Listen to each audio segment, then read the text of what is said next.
Welcome to Sleepless Readings. Tonight we'll be reading a festive tale called Snowmania.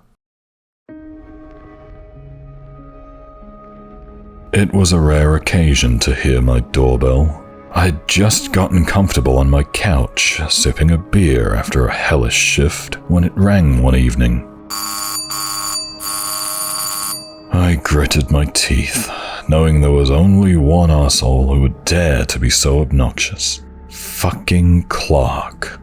He lived across the street from me, always waving me down and starting up long-winded anecdotes that led nowhere when all I wanted to do was get inside and forget the day. I swung open the door just as he started ringing the fucking bell again.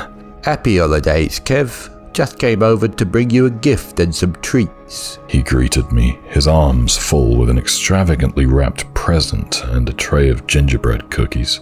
It took a lot of restraint to keep me from swatting them to the ground.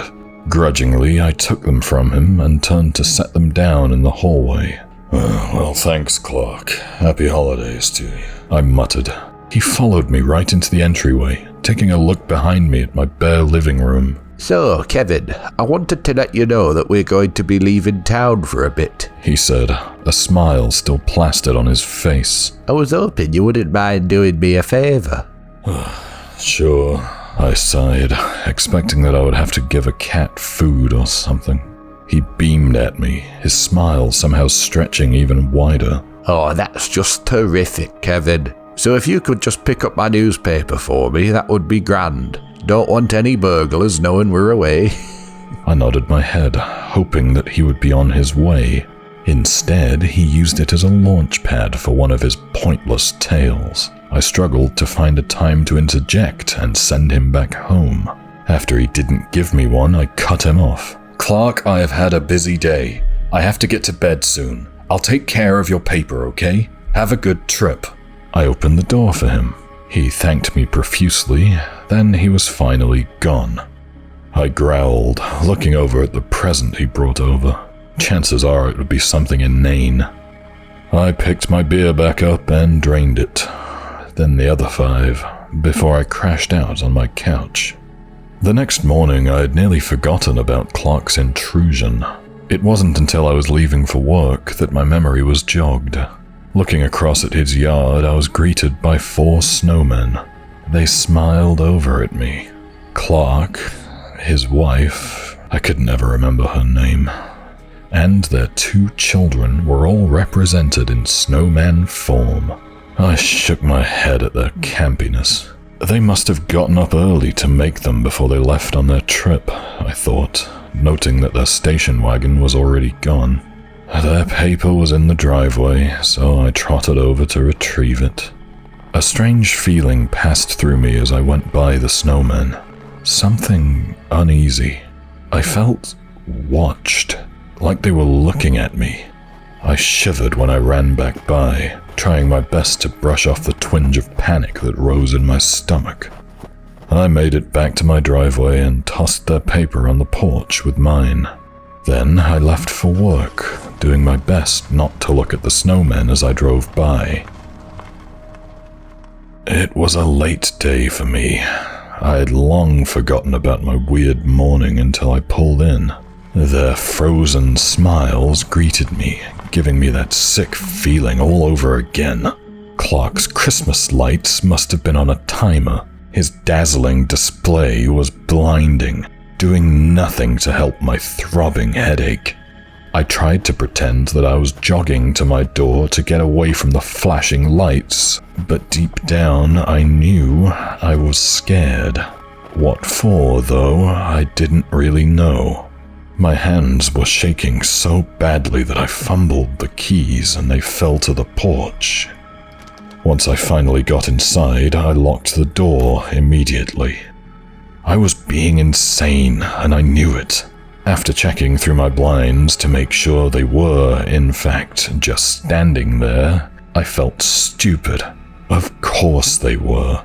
What else would they be doing? I laughed at myself, then ran the water for a hot shower. That night, I had an unsettling dream. I was walking out to my car, but when I got there, the snowmen had inched closer.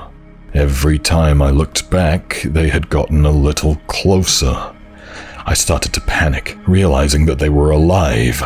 All at once they swarmed, reaching out their stick arms for me as they glided over. I screamed and screamed as they began pulling me apart, my blood staining their bodies dark red. I woke up sweating and hyperventilating. I rolled over and looked through the curtains at the Snow family, who were still standing idly. This wasn't right. There was something wrong with me. I had never felt a fear like this before, at least not one so irrational. I tried to lay back down. I did my best to attribute my new phobia to stress from work, but it didn't seem too likely. I was too afraid to sleep again. I spent the night peeking through my shades like a tweaker. I thought about calling out of work when the sun came up, but the thought of them staring over at me all day was too much. I practically sprinted to my car and peeled out of the driveway to get away from them. I will always relive the following evening in my nightmares. Something in me cracked when Clark's gaudy light display came into view. I got out of the car and just stared back at the snowmen for a while. My feet began walking towards them, my breathing growing more and more rapid the closer I got.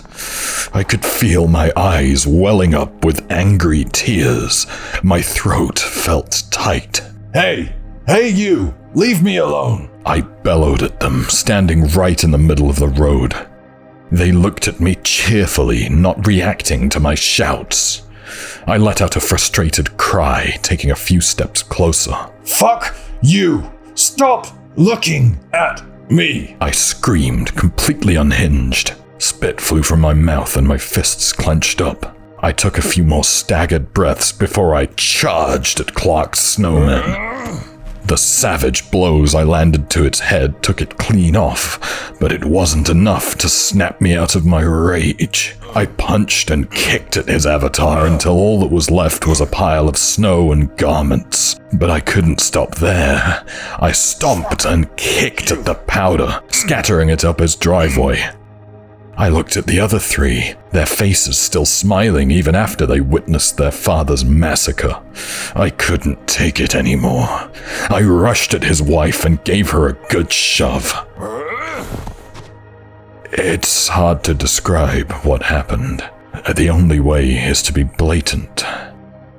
Her half-thawed corpse fell out from underneath the snow at my feet. I was so shocked that I couldn't react right away. I simply stared at her body. Horrified, I reached a hand out to one of the children and brushed some of the snow from its head. I stopped when I saw blonde hair sticking through.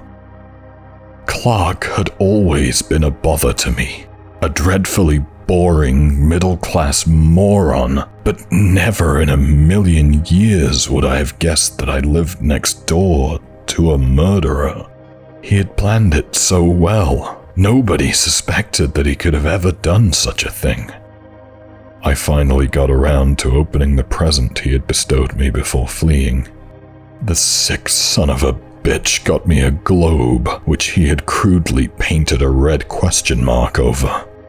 He has never been found, despite authorities' best efforts. He is still out there somewhere, a completely unassuming psychopath hidden in plain sight. To this day, I still receive Christmas cards from Clark. Each one has a picture of a snowman inside. I always wonder whose corpse might be hidden beneath.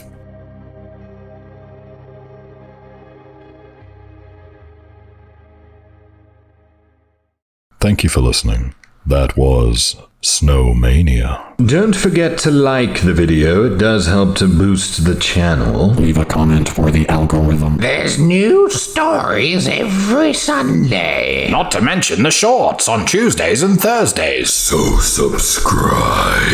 And ring the bell. Thanks, guys. And, as always, stay sleepless.